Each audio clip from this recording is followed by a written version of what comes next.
whose passion for innovation and teamwork, coupled with a relentless drive to keep winning, has helped him deliver large-scale projects. With a profound love for technology and business strategy, Odia has forged an extraordinary career spanning telecommunications, IT, finance, and oil and gas, pioneering change at every step of his journey. From prestigious roles at global powerhouses like PwC UK, Deloitte UK, and Vodafone UK to his current entrepreneurial ventures, Audia's path reflects his unyielding commitment to excellence. Armed with a master's degree from the University of Sussex, England, and an executive MBA from the world-renowned RE Business School in Madrid, Odia seamlessly combines academic rigor with real-world impacts to transform challenges into opportunities. Odia's professional journey is defined by fearless leadership and innovation. At Vodafone UK, he spearheaded groundbreaking big data integrity projects, safeguarding the trust of over 20 million customers. His ability to navigate complexity and deliver outstanding results made him the go-to leader for solving difficult problems. At Deloitte UK and PwC UK, Odia further honed his leadership skills, managing high-value projects, leading diverse teams, and driving transformative change across industries. His career is a testament to the power of vision and perseverance. An entrepreneur at heart, Odia's work and influence goes beyond the corporate world. He is the managing director of Maximind Me Limited, a strategy and management consulting firm. Beyond his remarkable achievements, Odia is deeply committed to uplifting others. He dedicates himself to mentoring young minds, inspiring them to dream big and achieve their full potential. His role as an inspired speaker and business coach has made him a guiding light for aspiring leaders. Odia's life is a balance of ambition and heart. A chess enthusiast, avid reader, and devoted family man. He embodies the values of curiosity, passion, and connection. He is happily married to Dr. Hallo Ohio-Omonkhomion, and together they are blessed with three incredible sons who fuel his drive to create a legacy of impact. Through his words and actions, Odia embodies a living legacy, inviting those who hear him to imagine new possibilities, embrace challenges, and write their own extraordinary stories. His life journey is a powerful reminder that success is not just measured by accolades, but by the lives you touch and the change you inspire. Ladies and gentlemen, boys and girls, if we have any here, join me as I welcome the expert master strategist, Mr. Odia Omokomyo. Thank you, sir, and welcome to this session. Thank you, thank you very much. Thank you for that very warm welcome, and I know that we are in for a very, very informative and exciting session together today. So, can I share my screen? Yes, please, you can. You have the floor, sir. All right, thank you. Give me a second.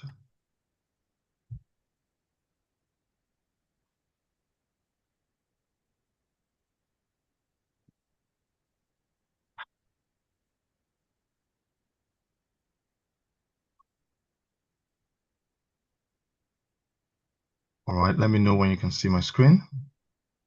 Okay, it's still loading.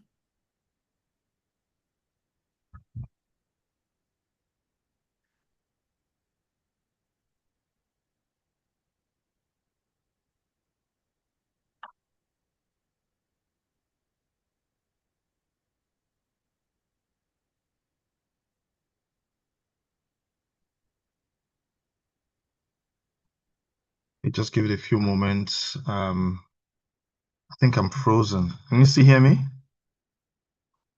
Yes, I can. Okay.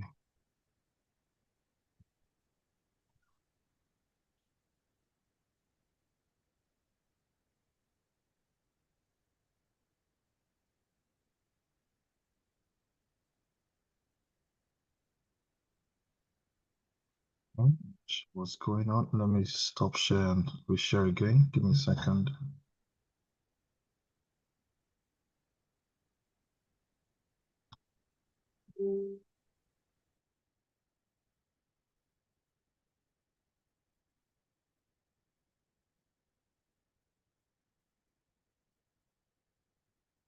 Okay, I can see your screen now.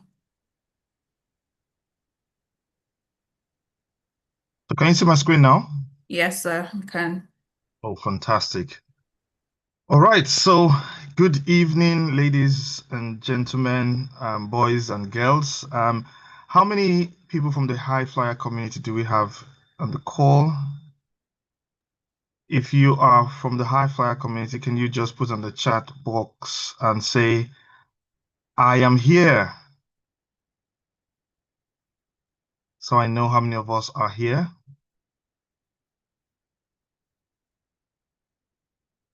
Okay.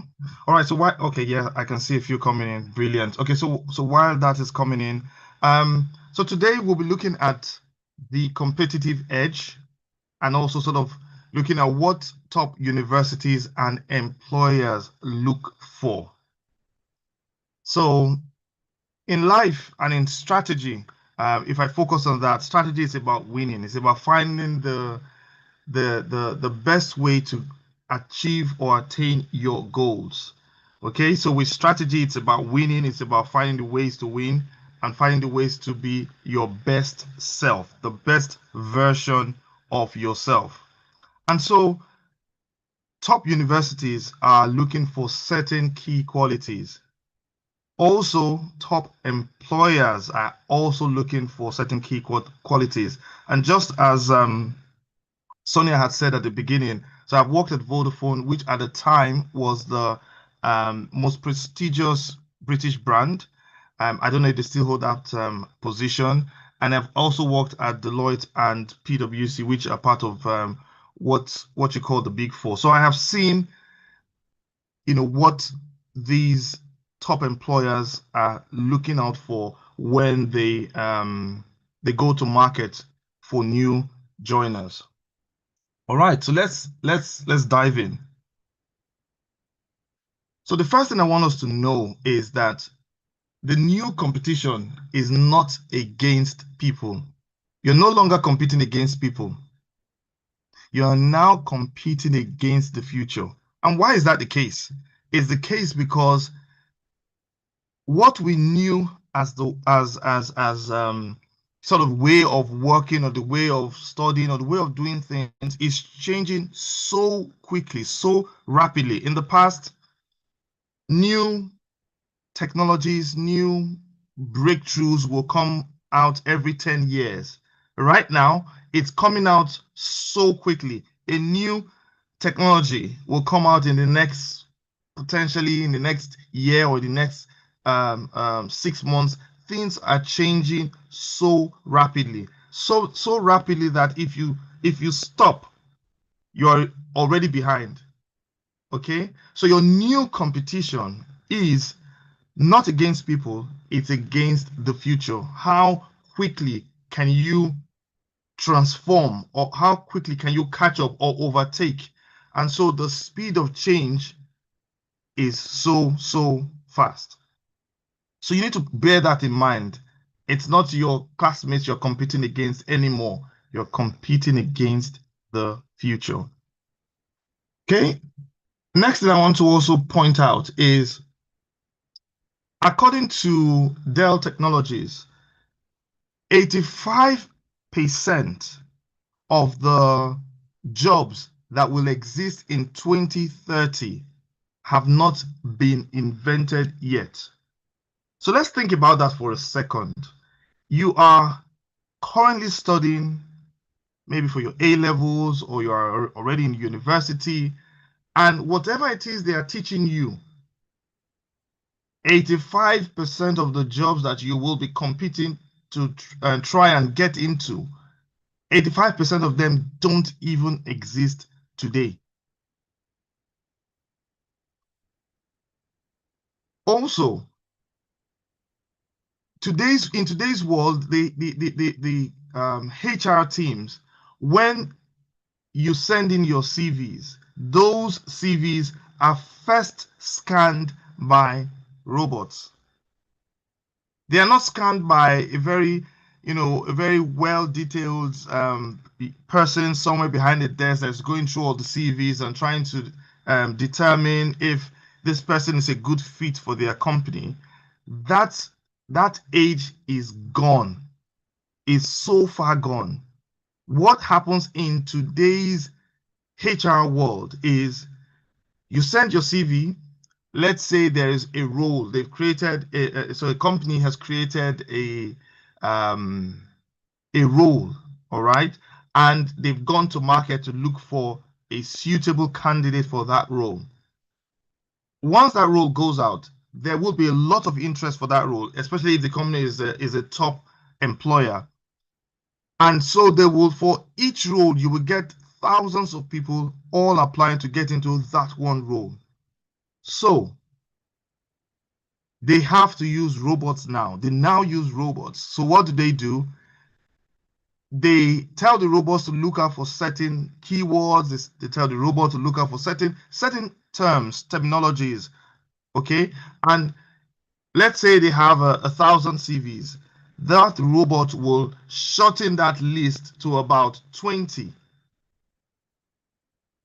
So when you apply, you would, I mean, if you are not in that 20, you will get an email coming back saying, oh, well, unfortunately, due to the high volume of interest in this role, so and so, um, they won't be continuing with that application. Okay. Now the reason is the robot has read through. So I found out a very interesting way that someone has found to beat that process. The person what the person does is once the person finds a role that the person likes, he wants to apply for that role. The person uses AI, goes onto AI, types on AI and say, tell me all the top keywords that will be searched for connected to this particular role. So the person uploads the JD, the job description, onto AI, so ChatGPT or whichever AI tool they're using. It brings out a list of all the keywords and then puts all those keywords into their CV and before sending that CV. And what then happens is it beats the robots.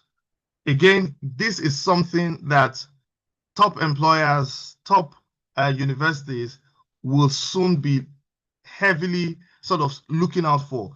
People who are able to utilize AI to their advantage.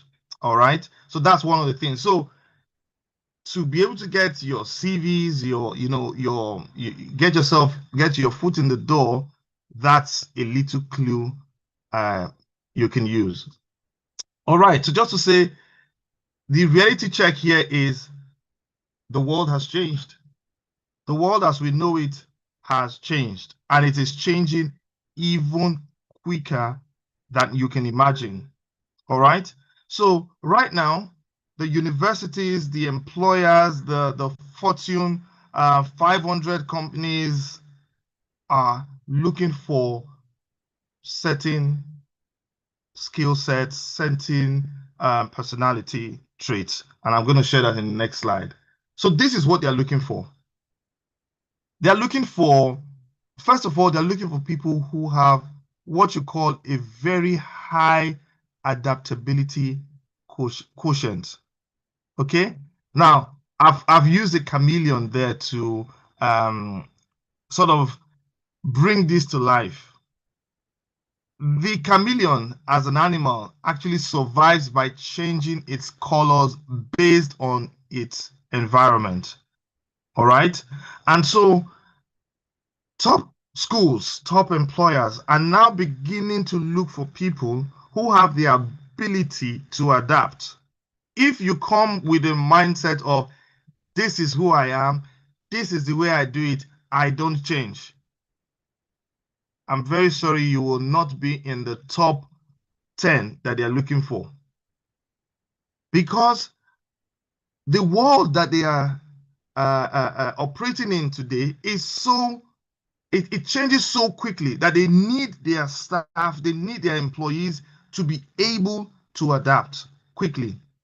The market changes so quickly for these companies that they need people who are very adaptable. They need people who can change the approach to suit the demand. Okay, so that's a core central thing that these companies are now looking for, a very high adaptability quotient. Okay, and there are so many stories around. You hear of stories of people who, when COVID-19 hit, for example, there are people who were able to take that challenge and turn things around. Think about Zoom. We're using Zoom here. Zoom was not that popular before COVID-19, but they were able to utilize the terror that was COVID-19 and turn it around to provide a solution that was scalable for people, for various companies. So they obviously would have had to rely on employees that are very adaptable, who understood the change that had hit the business world, the change that hit everybody, and were able to quickly respond to that change, in a very agile manner. Okay, so first one is adaptability. All right. Now, another thing that they look out for is critical thinking. Okay, now with critical thinking, I mean, this goes without saying. With critical thinking, people who are able to look at a matter and ask relevant questions.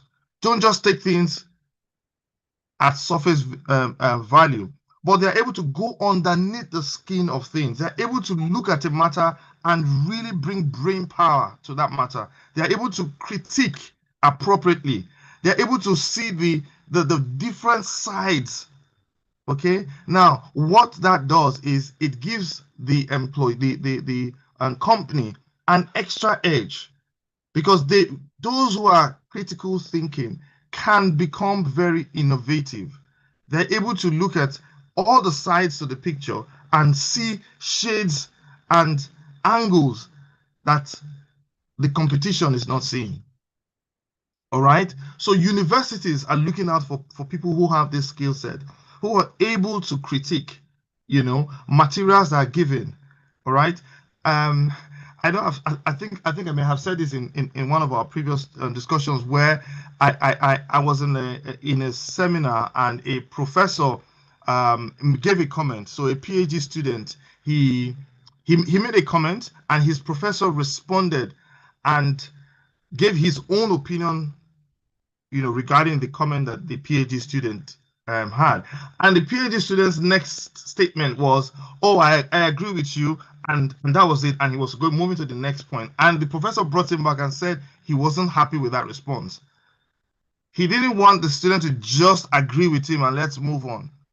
He wanted the student to actually look at that comment and find if there's another angle to look at it. But he just said, "Oh yeah, I agree with you," and that was it. Now, agreeing with him was not the bad thing, but the lack of, critical thinking or looking at another angle to the same subject matter, that's something that universities and also top employers are looking for. Another one is AI collaboration, and I said that at the beginning, right? That because the jobs that are going to be available in the next sort of coming up in the next 3 to 5 years, as are jobs that are in some cases haven't even been defined yet. So you need people who are able to collaborate with AI today to sort of rethink the possible. Okay, there's a saying in the business world that AI may not necessarily take your job, may not is in inverted commas, may not necessarily take your job, but a person who knows how to use AI will most definitely take the person's job. All right. So it's really, really important, right, that we know how to collaborate with AI. We know how to utilize AI, to our advantage.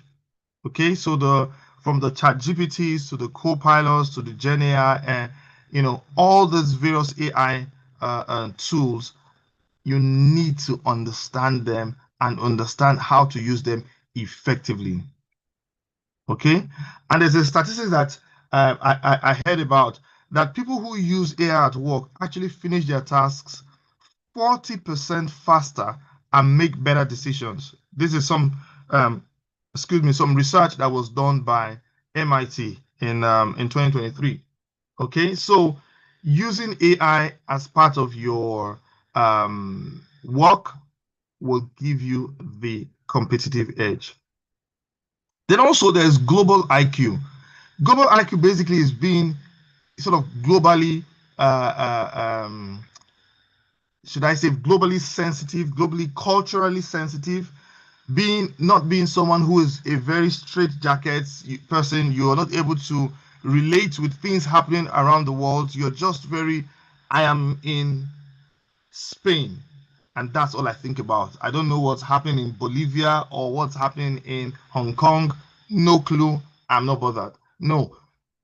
When COVID-19 hit the world, it hit everybody, right? So nobody, I mean, people started thinking from a very global point of view. They're like, wow, okay, we need to think not just about our nation, but we need to think about things from a global perspective. And top universities are beginning to look for people who think that way, who have a global approach to their thinking. Okay, so people who also can learn different languages. All right, you're not just like, I only speak English, I'm not going to even try to learn French. No, no, no, no. You should at least find a way to learn other languages. There's Duolingo, for example. So there's no excuse. You can actually learn, even if it's just like the basics, but you can learn something. Imagine going into a meeting and I mean, half of the attendees are English speakers, right? And others are maybe French or Spanish, and you're one of the speakers there. And then you start by greeting everyone in in their languages. Just because you went that extra mile already makes you likable to your audience. All right, so that is something that can be done. Okay, so cultural agility, all right, that's really important. Resilience is another key trait that is being looked out for now in schools, top schools, and even in top employers. All right, because you hear of, oh, I'm stressed, or the workload is too much, or what I have to do is so much, I'm getting under pressure. People, the top employers, top schools want people who have some form of grit, right? Some form of resilience. They can push the boundaries, they can push the frontiers. All right, so I heard of a story of a young guy who got made redundant from one of the big fours, and he had just been given an award for being one of their top software engineers. So he was like on cloud nine. And that same day, he was told that, oh, but by the way, we are making some roles redundant, and you are one of them. He couldn't believe it. All right. And now, in today's world, redundancies are not necessarily made because of just poor performance. It could be made because of salary scale. They could be made because of they actually use AI to decide who needs to be made redundant. Okay, so at times it doesn't make sense. So this guy, you know, had just been. I mean, he had just been given some accolades that he's the top software engineer in that big four organization. And that same day, he was called into a HR meeting saying we're making some people redundant and you're one of them. And he thought they were joking. So he actually secretly filmed it, but it was real. He was made redundant. And so what this young guy did, he took that his filming. I don't know how he got away with that though, because normally in those scenarios, yeah, I'm not sure, if the person will be in the right frame of mind to be thinking about filming. But anyway, he took the film and put it on TikTok, got a lot of followership, and with that video, he started his own marketing agency. And today, the guy has a company, he has paying clients. He's not looking back at, wow, this was a great opportunity for him to leave. But the point there was that the guy was resilient. He didn't cave in, he didn't give up. He actually took his lemons and turned them into lemonade. So it's really important, to be resilient. And schools, employers are looking for it. The next one I will talk about, and I'll just rush the other ones, is entrepreneurial hustle, or as I put it, and you see, there is something called an intrapreneur. An entrepreneur is basically an entrepreneur who is working as an employee, right? So they are working with an entrepreneur's hat, but they are working within um, an organization. And so they are the ones who come up with very brilliant ideas on how the firm can generate more revenue. Okay, because they are not just thinking like, oh, I'm an employee, I will sit down, I'll get paid at the end of the month, I will just do as I have been told. Rather, what they do is they think like the business owner. Okay, they think like as though they are in marketing, even though they are software engineers, or even though they are in in an admin position or in operations. But they think like the business owner. They're constantly coming up with new ideas of how the organization can generate more revenue. Okay, now those kind of guys are keepers. Those kind of people are keepers. And um, universities are increasingly looking out for people who have an entrepreneurial side to them. I completed an MBA a few years ago, and one of the key things, well, you will say, well, it's a business school, but one of the key things that stood me out when I went for the interview was I shared with them some of my entrepreneurial visions. I told them certain things that could happen, and they were so excited. Okay, they are people, top schools are looking for those kind of minds. They're looking for the next Elon Musk. They're looking for the next Steve Jobs. Okay, they want to be the school that they can brag and say, oh, do you know Steve Jobs went to our school, attended our school? So they are looking for those kind of people. So if you have something that is entrepreneurial already, you can actually start it on a small scale while still trying to get into university, or before you even get into university. Okay, now because of time, I'm just going to push on quickly. Problem solving is another key one. I'm not going to even just talk much about that one. Emotional intelligence. Emotional intelligence is basically knowing how to work well with people. Okay, being able to come into the room and sense the room and read the room and understand, oh, Jane over there may be feeling a bit low. So, and we have a project to deliver. How do I get Jane to be in her optimum performance so that we can deliver together on this project? Or you come in and you see, oh, there's somebody in the team who is a bit shy or a bit reserved, and actually is not bringing out, it's not saying a lot of things during meetings, and instead of going like, oh, you're not talking, you could an emotionally intelligent person will come in with probably a question that, what are your thoughts about so and so, and then you will see you potentially see the person just come alive and start bringing out ideas. So an emotionally intelligent person understands the emotions in the room and is able to use them to his or her advantage. And again, employers, top schools are looking for this type of traits. Okay, so we've spoken a lot about this, and the next thing I want to state is that the future jobs are loading. I said at the beginning of this talk that 85% of the jobs that will exist in 2030 have not even been invented yet. All right. So how do you prepare for those kind of jobs when they haven't even been invented yet? All right. So let's look at some examples of future jobs. So I did a bit of a check to see, what jobs are expected to come out in the future. So one of them is the AI ethics officer. Okay, so you probably will not go to any university now and they are already teaching you AI ethics officer. I mean, there may be one or two who are sort of jumping on it now or preparing the curriculum for it. But think about AI. Who is the one sitting down to think the results AI is bringing, are they ethical? If a human person was thinking, you ask a human person, a human being, certain questions, they will think about ethics, right? They will think, is this the right way I should answer this? They will have emotional intelligence, right?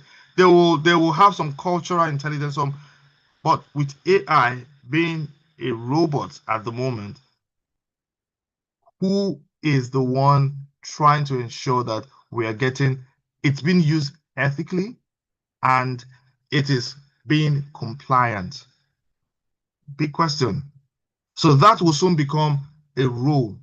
Also, another one that's quite interesting to me is the metaverse event planner. Now, the metaverse event planner you know is funny because so I in my most recent role in at PwC, we I was part of a digital transformation program, right? And there was an event that we went to where we had the event in the metaverse. As esoteric as that may sound, we actually all logged into a portal.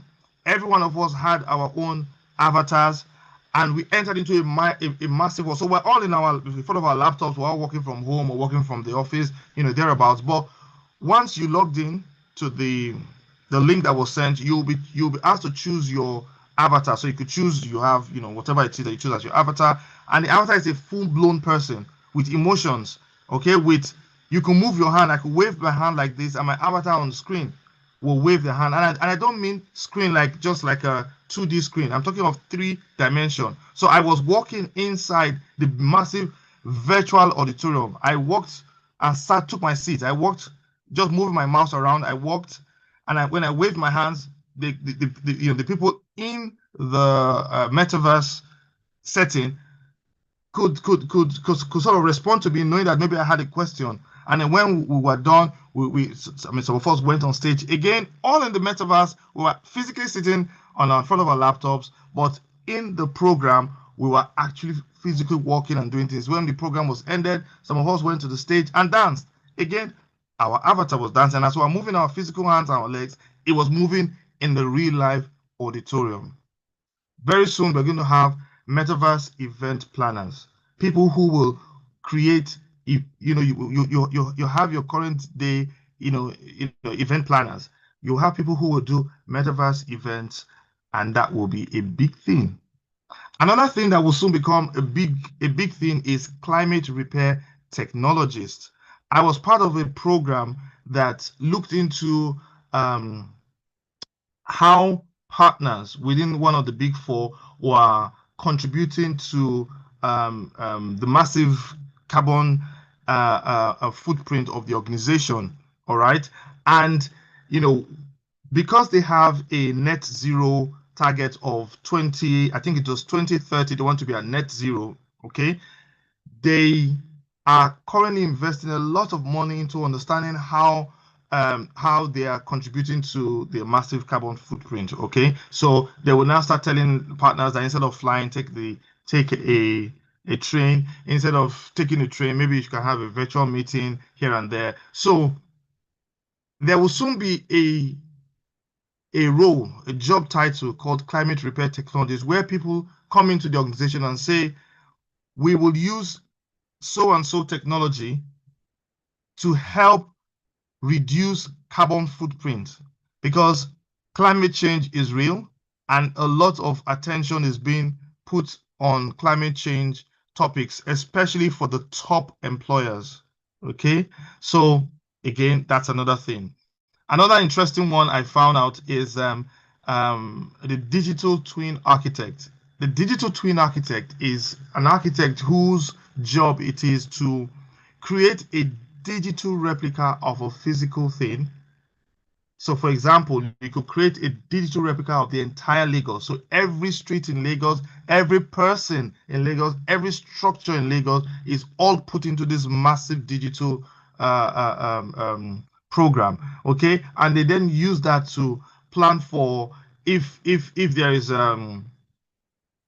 something, a disaster happens, for example, they can use that digital twin to plan a response so that when it actually happens, they already know what to do. That's a new role. That's a role that's going to come up soon. It's not commonplace yet, but it's going to come on soon. And the final one for now is the AI prompt engineer. I find this one quite interesting because I heard of someone who got a role at a company. I think they were paying this person 100 and something thousand dollars for being able to know how to prompt AI correctly. I mean, for being able to know how to write the right prompt to ChatGPT and all the other AI tools. How good is that? So again, in the next 5 years, new jobs will be created. How do you prepare yourself for that? Okay, so what will you do next? Big question. I would say just these few things. First of all, I think you can take what they call it a future skills assessment.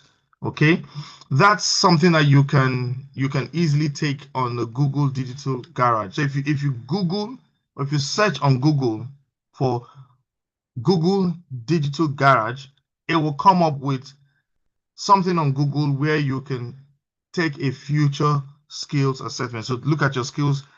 What skills will you need in the future? So that you can do for yourself. But the first thing, before you even start going into that, the first thing is to ask yourself, what does your 5 years from now self look like? So think about yourself today. This is June 22nd, 2025. How would you be? How would yourself be? Who would you be June 22nd, 2030? When you have that thought in mind, start walking backwards and say, okay, for me to be there in 5 years' time, these are the things I need to do in 4 years' time, in 3 years' time, in 2 years' time, and in a year's time. And one of them, as I said, will be if it can take a future skills assessment, that would be a really good place to start. Another thing I think will be really useful, again, you're obviously looking at getting into a top uni, or you're looking at getting into a top organization, a top employer. One thing that is really good is when you can demonstrate to them some micro project that you've done. And I heard a story of a guy in Ghana, a guy called Seydou Kwame. You can Google him.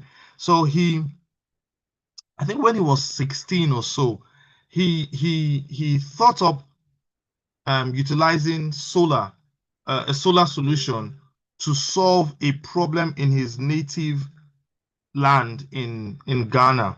Okay, and he came up with this little. Think about it. He's a 16-year-old boy. Maybe his classmates were all out playing football or something. But he sat down, thought about this, and got all the tools he needed, and he created something that was embraced, adopted in his local Ghana.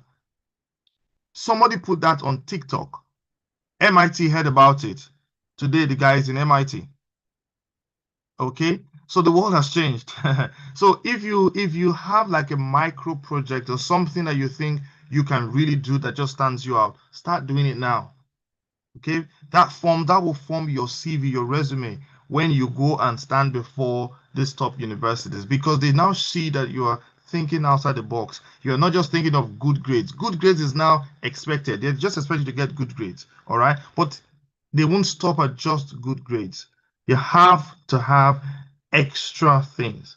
And starting a micro project could be one. And it could be as simple as going to TikTok and just explaining AI as your journey of understanding AI. What you understand today, or I've understood AI is can do this and that. You go on TikTok and just spend, I don't know, spend some time and just say that, and that's it. But you will build content, you'll build a portfolio that you can present to an employer or a university, or even start a climate blog. And the third one I would say you can do is if you don't already have a LinkedIn page, please create one, and create a LinkedIn profile, and you can send a message to three professionals in your dream field, in the area or in the field you want to be in. Send a message to professionals there.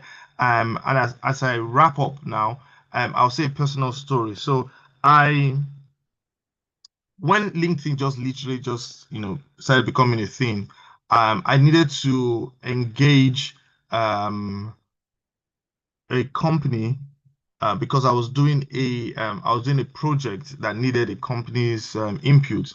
And I recall all I did then was I went on LinkedIn, sent a message to the company IBM, sent a message to IBM, and I got a response. And they invited me. IBM invited me to their office in Winchester. And I went there, sat down with their engineers, came with my thoughts, and I was able to get all the information I required, you know, to do the project I was doing. And they even said, if you want to come back and come and work with them, please feel free. Because the mindset, I mean, at the time, I don't know, I mean, it may be commonplace now, but the mindset at the time to think about reaching out to a company as big as IBM and say to them, I want to achieve this, this, and that. And they were like, wow, okay, come over. Okay. So doing that can really um, open doors for you. All right. So obviously we can help you with all the things I've talked about. Um, so we'll have Brains and Butter team who are on hand to help you. I'm sure they will cover that straight after my um, speaking. All right. I leave us with this last comment. Okay. My last thoughts for this session is this. We know the robots are coming. We know that. The question is, will you be the one programming them, or will the robots replace you? I want you to think about that. Thank you. Wow. Wow. What's a powerful session. I know the time is fast spent, but I bet you I wasn't even looking at the time. I'm sure most of us were not even checking our times. We're just looking at listening and learning and just, appreciating the insights being shared this evening. Thank you so much, sir, for that. I believe we've learned so much today from, learning that 85% of the jobs in 2030 don't exist yet. If that's the only thing you take from today's meeting, just meditate on that. If the jobs don't exist yet, then imagine how we are preparing for the future. So it means that whatever we're learning in school, just like Mr. O said, we are not even there yet. So we have to go outside the box. So you have to think of things outside of the school environment, okay? You're not just competing with the world now. You're not competing with yourself, but you're looking at other people out there. While you are sleeping, some persons are not sleeping. I watched a video where, some children in Africa, they were busy praying and doing all night, and they shared another video where children in Asia, in China, they were busy working on phones, putting things together. So imagine bringing these two together. How would that child compete in the global space? So it's just very profound. Thank you so much, Sha, for all this insights shared with us today. I want to quickly ask if we have any questions. I think I have one or two questions to ask Mr. O, but if you have a question, you can please put up your hand and I'll just call you to ask your question briefly before we move ahead. All right, I'll be looking out for that if you have your hands up. All right, so I have this question here. It says, everyone says we should be excellent at everything, school, leadership, skills, community service, but honestly, it can feel overwhelming. It says, how do we grow without burning out?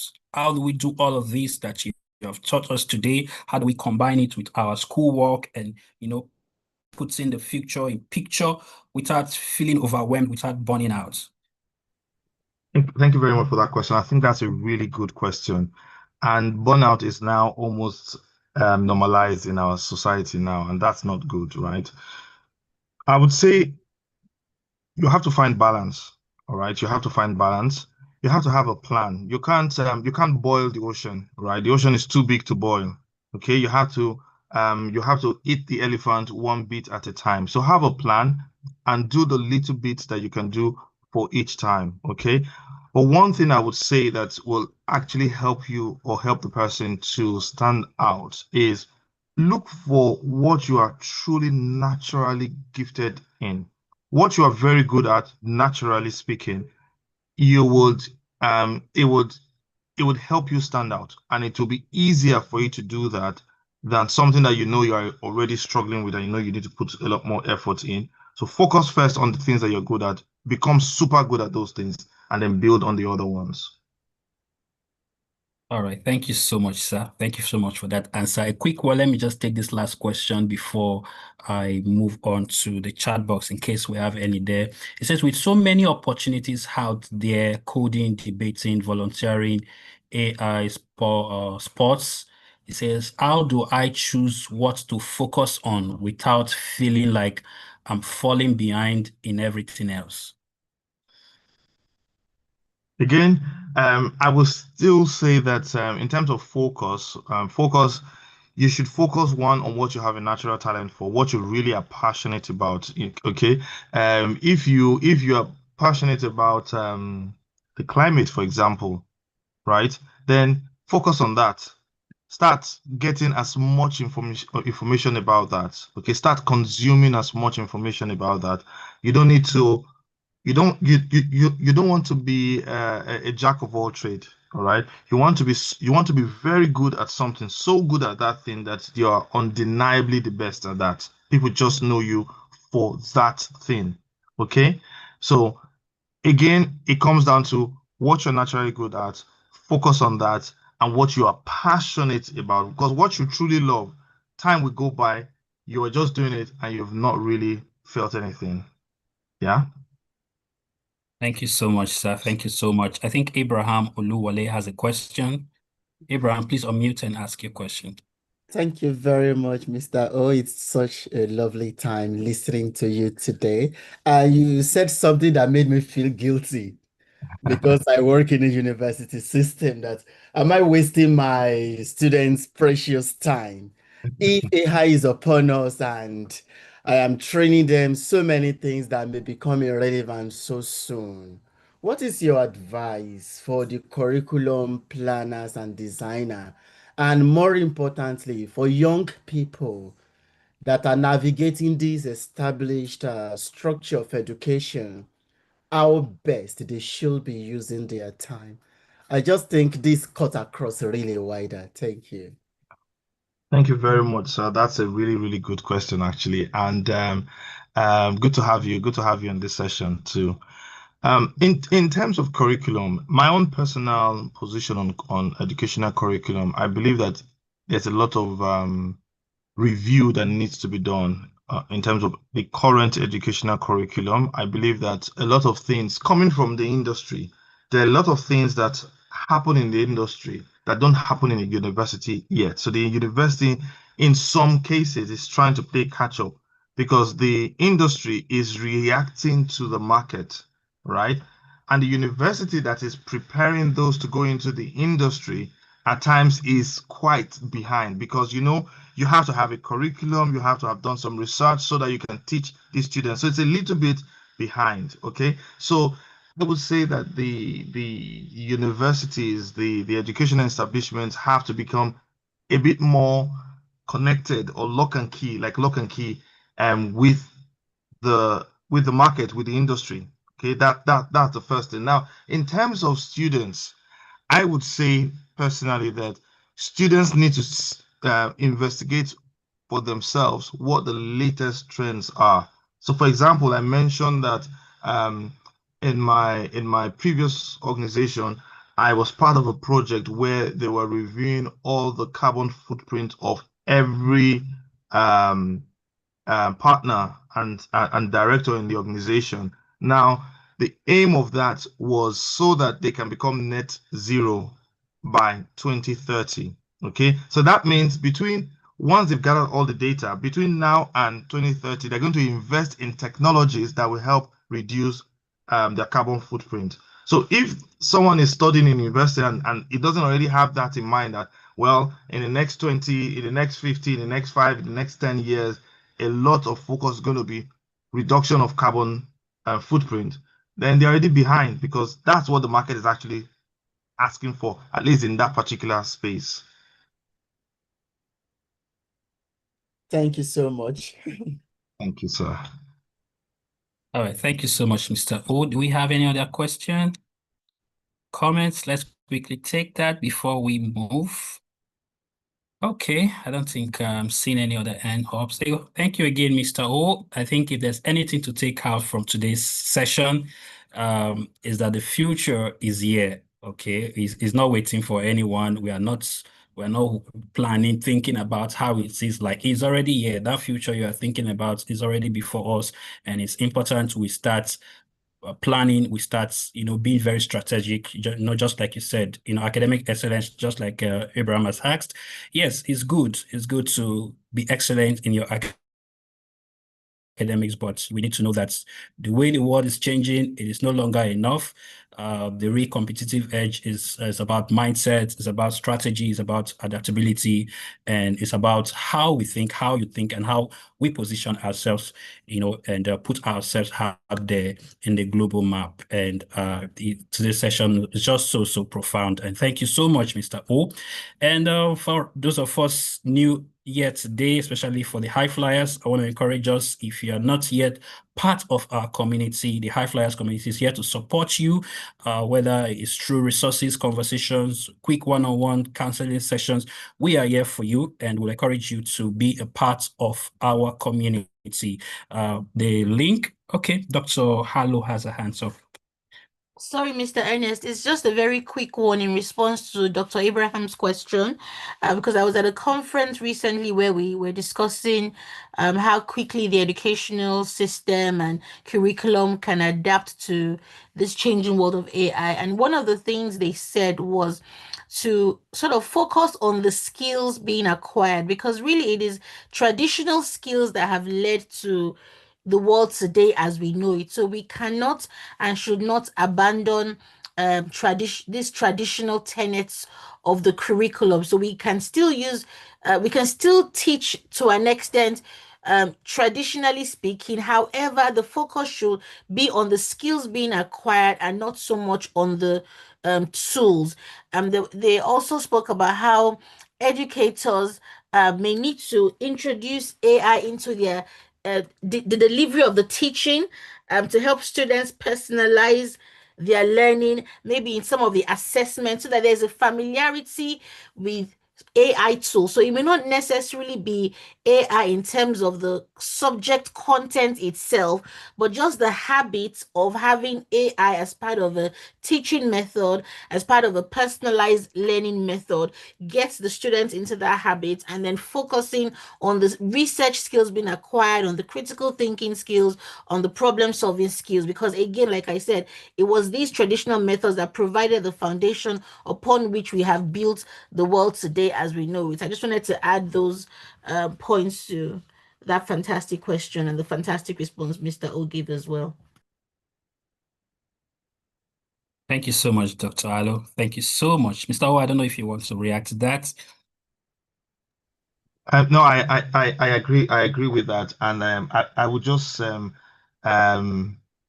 say in addition that the fish in the river is still going to be the fish in the river, right? So training people how to fish, right, will not change. We will still be fishing.